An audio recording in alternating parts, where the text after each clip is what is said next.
بسم اللہ الرحمن الرحیم۔ ناظرین، اس وقت میرے ساتھ امجد مغل صاحب موجود ہیں۔ آج جو ہمارا موضوع ہے وہ کسی بچے کی پیدائش کے بعد والدین، اساتذہ کرام اور معاشرے کا کیا کردار ہوتا ہے۔ امجد مغل صاحب، میں آپ کو ویلکم کہتے ہوئے پوچھنا چاہوں گا کہ اس حوالے سے آپ کیا سمجھتے ہیں؟ بسم اللہ الرحمن الرحیم۔ یہ پوری پاکستانی قوم کے لیے اور امت مسلمہ کے لیے بہت ہی ایک بنیادی جو چیز ہے معاشرے کی اصلاح کے لیے، یہ کویسچن ہے، بہت ہی اہمیت کا حامل ہے کہ آج جو پاکستان میں موجودہ حالات ہیں، ماں باپ کے حقوق ہوں، رشتہ داروں کے، یتیموں کے، مسکینوں کے، غریبوں کے، پڑوسیوں کے، ان کی جو بنیاد ہے یہ ایک بچے کی ماں کی گود سے تربیت ہے۔ معاشرہ بنتا ہے قوموں کی اچھی سوچ اور فکر سے، اور قومیں بنتی ہیں جب ان کی بیس، جیسے ایک درخت جب تک ایک زمین کو ہم ہموار نہیں کریں گے، اس کے لیے کچھ قواعد و ضوابط ہیں، پانی بھی ڈالنا پڑتا ہے، تو پھر وہ پودا، اس کی گروتھ جب ہوتی ہے تو وہ پودا جب اپنی پروان کو پہنچتا ہے تو وہ پھل بھی دیتا ہے۔ ہم شکر الحمدللہ، اللہ تعالیٰ نے انسان کو اشرف المخلوقات پیدا کیا ہے۔ ماں باپ کے فرائض میں ہے کہ آپ اپنے رویوں میں، اپنی جو گفتگو ہے گھریلو ماحول کی، اس کے اندر ادب کے تقاضوں کو سامنے رکھیں، اخلاقیات کے تقاضوں کو سامنے رکھیں۔ بچہ، ماں باپ جو کچھ بھی وہ کر رہے ہوتے ہیں، پریکٹیکلی عملی طور پہ وہ دیکھ رہا ہوتا ہے، اور اس کے اثرات ہی بچوں پر پڑتے ہیں۔ اسی طرح ماں باپ ہیں، اس کے بعد جب بچہ 5 سال کی عمر تک پہنچتا ہے تو وہ پھر اساتذہ کرام کی بہت بڑی ذمہ داری ہے کہ وہ بچوں کو ایسی تربیت میں ڈالیں کہ ہر بچہ ایک جیسی قوت مدافعت صلاحیت نہیں رکھتا، ہر چیز کو بڑے لرننگ پیریڈ میں بڑے پیار سے، بڑے محبت سے، بڑی اخوت سے بچوں کو سکھانا پڑتا ہے۔ اس ہر معاملے میں اچھا، یہ تھوڑا سا انٹرپٹ کرتے ہوئے پوچھنا چاہوں گا کہ فرض کیا پیدا ہو جاتا ہے، والدین کی اس طرح کی بہت زیادہ سمجھ بوجھ نہیں ہے، وہ بہت زیادہ پڑھے لکھے نہیں ہیں، تو اس صورت میں وہ اسکول کا انتخاب کیسے کریں گے؟ اور وہ خود بچوں کی تربیت کے لیے کیا ان کو بھی کسی رہنمائی کی ضرورت ہوتی ہے؟ معاشرے کی بہتری کے لیے لازمی بات ہے اگر والدین کو آپ رحم و کرم پہ حالات کے چھوڑ دیں تو جو ان کے گھر میں پیدا ہونے والا بچہ وہ بھی حالات کے رحم و کرم پہ چلا جائے گا۔ تو اس میں والدین کس حد تک کسی سے جو مدد لے سکتے ہیں کہ وہ والدین کی رہنمائی کرے، اس میں معاشرہ کرے، حکومت کرے، یا اس کے رشتہ دار کرتے ہیں؟ یہ کیا ہے؟ یہ بہت بیڈ لک ہے، یہ بدقسمتی ہے، اور پوری قوم کے لیے لمحہ فکریہ ہے۔ اللہ تعالیٰ کی ذات نے سورہ زمر آیت نمبر 9 میں ارشاد فرمایا ہے، کیا علم رکھنے والے اور علم نہ رکھنے والے برابر ہو سکتے ہیں؟ نصیحت تو عقل والے ہی پکڑتے ہیں۔ جن معاشروں میں آپ نے جو کویسچن کیا ہے، ماں باپ کا ان ایجوکیٹڈ ہونا یا وسائل کا نہ ہونا، وہ بچے کی تربیت کیسے کر سکتے ہیں؟ ایک ماحول کا بڑا اثر ہوتا ہے بچے پر۔ اب معاملات یہ ہیں، بیڈ لک ہماری یہ ہے کہ یہ ساری چیزیں بنتی ہیں جب حکومتیں اپنی ذمہ داری کو، اپنے فرائض کو، اپنے حقوق کو بڑے احسن طریقے سے چلا رہی ہوں۔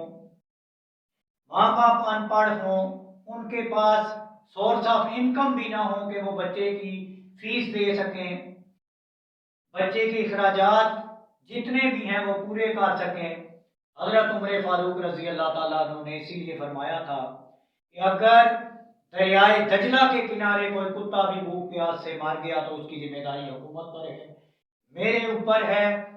حکومت ایسے ادارے بناتی جس کے اندر ایسے بچے یا جن کے والدین اخراجات نہیں اٹھا سکتے انہیں free of cost high qualified تعلیم دی جاتی ہے، یہی بچہ کا بڑا ہو کر ملک کا نام روشن حکومت کرے۔ اگر فرض کیا اس طرح کی نہیں ہے، حضرت عمر رضی اللہ تعالیٰ عنہ کے دور کی بات کی آپ نے، کیا اگر حکومت نہیں کر سکتی ہے تو وہ والدین کیا کریں جن کی اپنی سمجھ بوجھ فرض کیا نہیں ہے کہ ہم کون سے بچے کو کس طرح کی تربیت دیں تاکہ وہ گھر کا بھی فرد اچھا بنے، اور پھر اسکول کا انتخاب کیسے کریں گے کہ جہاں پر ان کے بچے کی تعلیم بھی ہو اور ساتھ میں تربیت بھی ہو۔ یہ بھی ایک بڑا مشکل مرحلہ ہوتا ہے ان والدین کے لیے جو زیادہ پڑھے لکھے نہیں ہوتے یا جن کے مسائل اچھے نہیں ہوتے۔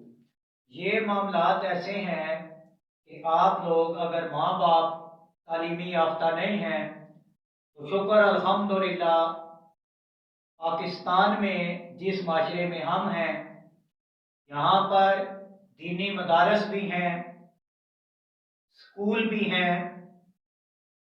والدین اپنے جن لوگوں میں آپ لوگ اٹھتے بیٹھتے ہیں پڑھے لکھے لوگوں میں، آپ ان سے مشورہ لیں، محلے داروں سے، رشتہ داروں سے، بھئی میرے یہ معاملات ہیں تو میں بچے کو اچھی تربیت کے لیے اسکول میں ڈالنا چاہتا ہوں تو میں کیا کر سکتا ہوں۔ تو لوگوں کا، اساتذہ کا، اسکول والوں کا، دینی مدارس کا یہ فرائض میں شامل ہے کہ وہ ایسے لوگوں کو بلکہ خود ڈھونڈیں اور ان کے بچوں کو ایسی جگہ پر داخلہ دلوائیں کہ ان کے بچوں کی اچھی تربیت ہو سکے۔ اللہ تعالیٰ ہمیں دنیا میں بھی جزا عطا فرمائے گا اور آخرت میں بھی جزا عطا فرمائے گا، کیونکہ امام الانبیاء سرور کائنات صلی اللہ علیہ وسلم نے ارشاد فرمایا ہے جو شخص علم سیکھنے کے غرض سے اپنے گھر سے نکلتا ہے فرشتے اس کے پاؤں کے نیچے اپنے پر بچھاتے ہیں۔ سبحان اللہ، اللہ اکبر۔ اور جو شخص علم کو دوسروں تک پہنچائے گا، اس کا وسیلہ بنے گا تو اس کا مقام پھر کیا ہوگا۔ ہمیں والدین کو چاہیے اچھے لوگوں سے جن سے آپ کی واقفی ہے ان سے صلاح مشورہ کریں۔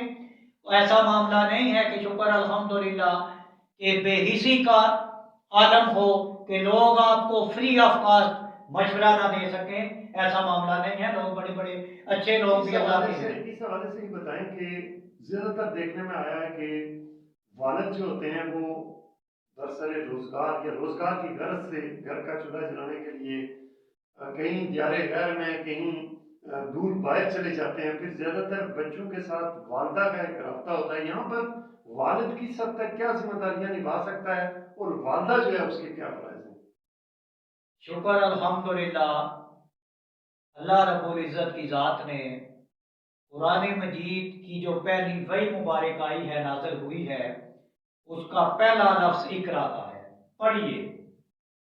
اس کے بعد انہی 5 آیات میں اللہ رب العزت کی ذات نے 1400 سال قبل ارشاد فرما دیا ہے، اللہ زی اللہ ما بالقلم اللہ ما الانسان ما لم یعلم۔ اللہ تعالیٰ کی ذات نے انسان کو قلم کے ذریعے علم سکھایا اور اپنے بچوں کو بھی پتہ چل جاتا ہے کہ ہمارے والد ہیں۔ آپ نے 1 سال کے بعد 2 سال کے بعد آپ کا فرض ہے پیسے کوئی نہیں دیکھنا کہ آپ 3 مہینے کے لیے ہر سال کے بعد چھٹی لے کے پاکستان میں بھی آئیں۔ اچھا حمزہ نور صاحب یہ بتائیے گا کہ فرض کیا سب لوگوں نے چونکہ جس طرح پازیٹیو اور نیگیٹو 2 طرح کی چیزیں چلتی ہیں، جسم کے اندر ریڈ سیل بھی ہیں، وائٹ بھی ہیں، اور اس طرح کا، اسی طرح کچھ گھرانوں کے اندر بچے بگڑ جاتے ہیں جن کو عام فہم میں خراب، بیکار، ضائع یا اس طرح کے نام القاب سے پکارا جاتا ہے۔ تو اس میں مجھے بتائیں کہ فرض کیا ایک بچہ جب خرابی کی طرف نکل جاتا ہے تو ظاہر ہے اس نے خرابی کی مارکیٹنگ نہیں کرنی ہے، یعنی اس نے اپنے ساتھ پھر اور زیادہ لوگوں کو خراب کرنا ہے۔ اسی طرح جو اچھا بنتا ہے وہ اچھائی کی طرف، تو کیا اس میں قانون بھی جو خرابی کی طرف نکلتے ہوتے ہیں اس میں ابتدائی زندگی میں والدین کی قانون بھی کہیں سپورٹ کر سکتا ہے کہ فرض کیا صرف سزا جزا کے لیے بھی والدین کو کہیں پابند کر سکتا ہے. کسی معاشرے میں اگر کسی کا بچہ بگڑ کر خراب ہو کر مختلف جرائم کی طرف نکل جاتا ہے تو اس میں والدین کو بھی پابند کیا جا سکتا ہے کہ آپ اپنے بچوں کے اندر اس طرح کی ان پہ نگرانی رکھیں.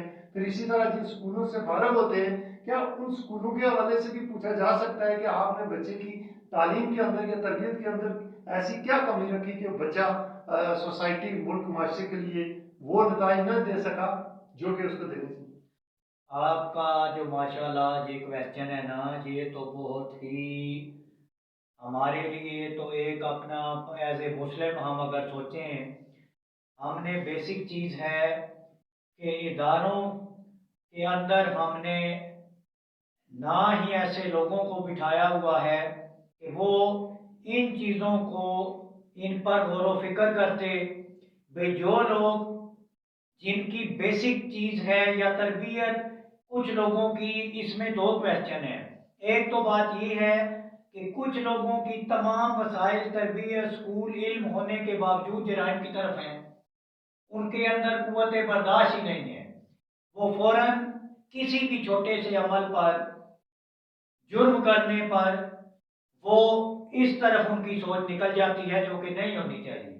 اور دوسرا وہ لوگ ہیں اس معاشرے میں جن کے پاس تعلیم کی کمی ہے. انہیں بچپن سے ماحول ایسا نہیں ملا کہ ان کی سوچ میں پازیٹیو عمل ہوتے، اچھی سوچ ہوتی، اخلاقیات کو سمجھتے، مارل ویلیوز کو، لائف ایٹیکیٹس کو، ہیومن رائٹس کو وہ سمجھتے. اس کے اندر یہ ہے کہ ان لوگوں کے لیے بھی ادارے ایسے ہونے چاہیے کہ ان کی اصلاح ہو سکے. بھئی ہم شکر الحمدللہ مسلمان ہیں، اللہ تعالیٰ کی ذات نے ہمیں اشرف المخلوقات پیدا کیا ہے. ایک ہوتا ہے پروفیشنل مجرم، اس کے اوپر وہ بار بار سمجھانے کے باوجود بھی اللہ تعالیٰ نے ان کے لیے سزائیں رکھی ہیں تاکہ دوسرے لوگ جرائم نہ کریں.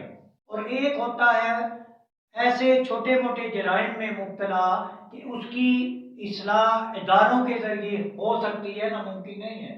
جیسے حضرت یوسف علیہ السلام نے حضرت زلیخا علیہ السلام نے جب ان کے اوپر تہمت لگائی تھی تو آپ کو 10 سال قید میں رکھا گیا. تو آپ کی نسبت سے جتنے بھی قیدی تھے جرائم پیشہ تھے وہ بھی اللہ کے ولی بن گئے. یہ نسبت کی دینی لوگوں کی اچھی لوگوں کی محفلوں سے ہدایت اور گمراہی اللہ تعالیٰ کے ہاتھ میں ہے. انسان کا کام ہے کوشش کرنا، انسان کسی کے ساتھ زبردستی نہیں کر سکتا. اور ہمیں ایز اے مسلم جو مایوسی ہے یہ کفر ہے.